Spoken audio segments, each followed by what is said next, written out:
Like the Taxi Club, it was unique. Except, of course, maybe the bottoms up bar in the Rex Hotel. That's another story in another show. But the Taxi Club had an amazing ambience. Decades and decades of spilt beer, cigarette ash, and God knows what else had left that carpet a stinking, sticky mass of mulch. The permanently foggy air was stale with rancid cigarette smoke. The patronage was diverse, to say the least. Shift workers, footy players, tradies, office workers, solicitors, lawyers, yuppies, homeless people, and of course the Taxi Club's welcome mat was always out for drag queens and their trade. All ages, races and breeds coexisting in a weird, unnatural harmony that would leave most people just fucking scratching their heads in bewilderment. And also bear in mind, it was 1979, so it was still a criminal offence to be, not only be a homosexual in New South Wales, but also to appear in public dressed as the opposite sex. So there was a criminal stamp, not only on being gay, but also on being a drag queen. So we lived outside of mainstream culture. We lived outside the law, and we loved it. We lived outside of fucking reality. But I digress. Back to Friday night. Now we would normally get to the Taxi Club just after midnight, and in no time at all, Lucy Cocktail would be shit-faced and crawling around on all fours between the poker machines looking for loose change. She was the resourceful one in our group. Victoria would be downstairs in the car park with a mouthful, and Phyllis would be in the men's toilet with a mouthful. Thorpe would be chockers up some poor bastard in a dark corner of the dance floor, and of course Mercedes would be at the bar holding court. Now before too long the Westie Wog boys would arrive. Now they were young men from the suburbs who would make their way into town on a Friday night to get a skinful and drop their dacks and be relieved of the load that had been their burden all week. And I can hear Mercedes now. Thank Christ! It's about time. I thought you were never going to get here.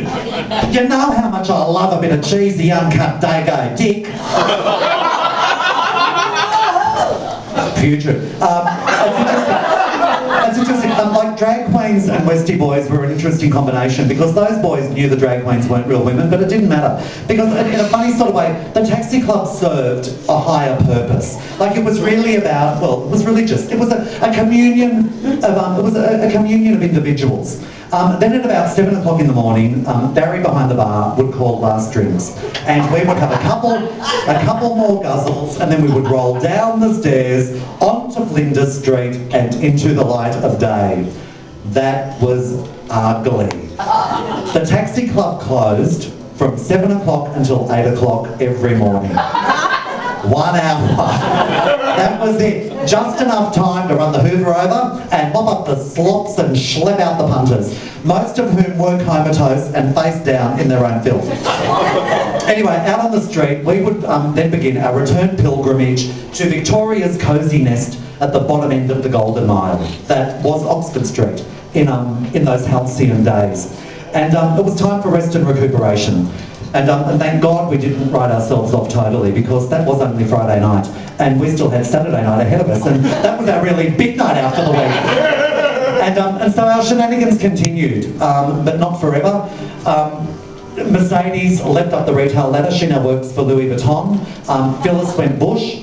Victoria fled to Perth to lead a quiet suburban existence over there, and my other mates encountered a virus that at that time none of us knew the consequences of. But they were crazy times, and I went back to the Taxi Club about a decade later, and that wasn't pretty, because I had an altercation with the law, and I was arrested for DUI, and that's, it's never a good look. Not at 6 o'clock in the morning, not outside the Taxi Club on Christmas Eve. And, but like, I wasn't blind drunk, I was just a bit tipsy. Okay, I was shit-faced, but anyway. I would stand up by myself, and I only vomited once, and I got it all in the bowl. And there was only one little bit of whey on the front of the jeans, but anyway. But that was nothing. Those jeans, remember it was the 80s, those jeans were so distressed, they needed to be on medication. The knees were completely ripped out of them, and so was the arse. And when you get arrested in Darlinghurst, they take you to Goulburn Street Police Station, which is that big fuck-off concrete bunker. And so I was in there at the reception desk, and they were processing my charge sheet. This sounds so Law and Order, I love it. And so SVU. And I think Jimmy Spitz is going to come out, isn't it? But it's the old Law and Order, not the new one. And so anyway, this old cop who would have been in his 60s comes out. He has a terrific sense of humour, and he looks me up and down, and he sees the arse out of my jeans, and he goes, "Fucking big night at the taxi club, eh, mate?" And then this young constable, who was probably 11, took me to fingerprinting. And remember, it's the old days. So in the old days, they've got to roll your fingers on the ink pad, and then they put you, you're not in, you know. They roll your fingers on the ink pad, just like in Homicide and Division 4, and then they roll them on the cards. And so this kid's, I don't know, like I said, he's probably 11. He's holding my hand, and he goes, "Just hold your hand still." And I said, "I am. It's yours that are shaking." I said, "Don't you have the face of a mother's angel? Do you know I could pop you in my top pocket and take you home with me? And couldn't I do some damage then?" They couldn't get me out of that police station faster. They gave me a cab charge. I went back to the taxi club. I had a fucking great night.